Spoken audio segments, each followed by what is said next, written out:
Sabratan with another video tonight. I want to talk about Victory Road. Now, Victory Road, I think it was a pretty solid pay-per-view, especially on paper. The card looked stacked, but it was full of disappointments as well. That whole Devon, Bubba Ray, Jesse Neal crap. I like Jesse Neal as a wrestler, just have him move on. They was doing good with the Ink, and they keep bringing him down with this feud with Team 3D. Just have him move on. Seriously. So that was crap. Doug Williams versus Brian Kendrick. I was really looking forward to this match because it's Brian Kendrick style versus Doug Williams style. But the big fucking mistake that they did with this, where they just dropped the ball, is why would you have only 1 or 2 spots with the Ultimate X? I mean, seriously. Then what was the point of doing that? What I thought this was going to be was Doug Williams trying to win with submissions and that not working, so then he eventually goes on to the Ultimate X. And Kendrick trying to win with the Ultimate X and that not working, so now he's trying the submission, and we'll kind of see a clash of 2 different styles. And if I was booking that, that's how I would have booked it, and I think it would have produced a much better match. Just picture it. Kendrick trying to go for the ropes, crazy spots from the top. Then, while Williams trying to make him tap, and it's not working, so now he's going to the ropes, and Kendrick has already given up on the ropes, and now he's trying the submissions, instead of it basically being a submission match with ropes hanging over them. So I was very disappointed in that match. Knockouts title match, I missed it. But with the end results, I'm upset that Angelina didn't beat her clean. I guess they just want to drag this feud on a little longer. But I'm glad to see Angelina as a champ. Like Madison said on Impact, it kind of didn't make sense. You know, it wasn't confirmed that was a Beautiful People member. But hey, as long as they didn't get rid of Angelina like they did Roxy, as long as they got the title Angelina, I'm all for it. So I support that match. Now, another match. AJ Styles and Kazarian versus Samoa Joe and Rob Terry. Now, I was a big fan of this match. Big fucking fan, because the storyline in it was perfect. In the beginning, Kazarian and AJ weren't even trying to help each other. Eventually they figured out that they're gonna have to try to help each other to get through this and actually join fortune. And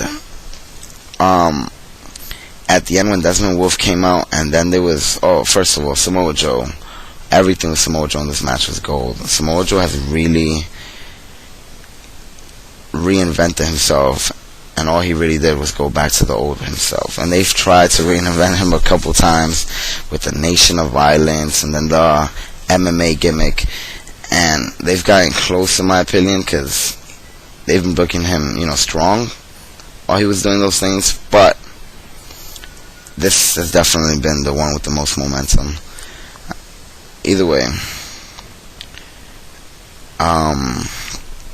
it will be epic. I just noticed Kurt Angle wins the title at Bound for Glory, and by that time Samoa Joe's the number 1 contender, and then they face off at Turning Point, or they face off at Genesis or something in January, and that's who Angle drops the title to. But either way, it'll be so great to see a Samoa Joe versus Angle match in 2011.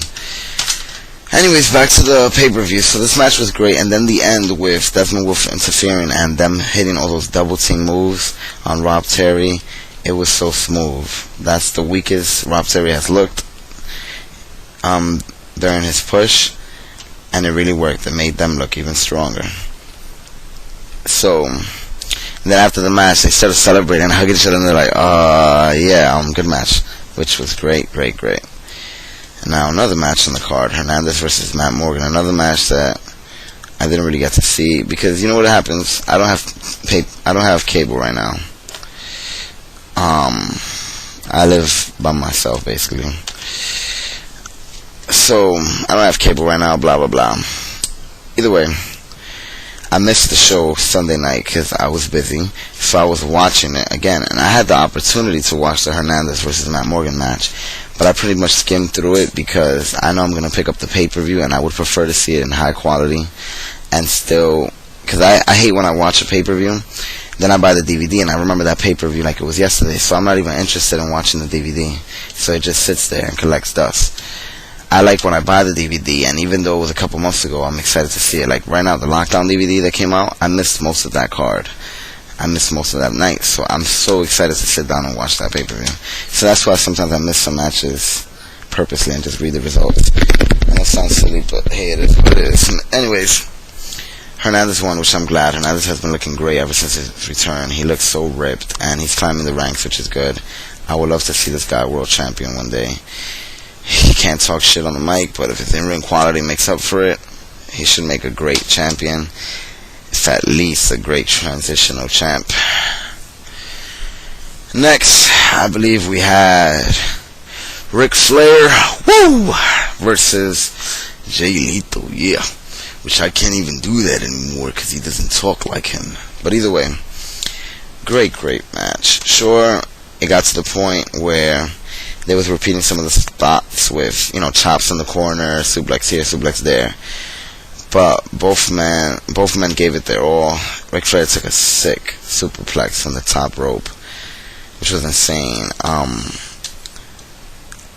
I just loved this match. I loved this feud. I loved everything about it, and I think it doesn't take away too much that Ric Flair is 60 years old. I don't think it takes away too much that Jay Lethal got a singles match against Ric Flair, because Ric Flair still went out there, and he may not have done the most amazing athletic moves, but he definitely entertained pretty much everybody, and I think everybody could agree to that. Like when he did his signature, that he just falls on the floor out of nowhere, that was hilarious. Gotta give it up. Now, another note is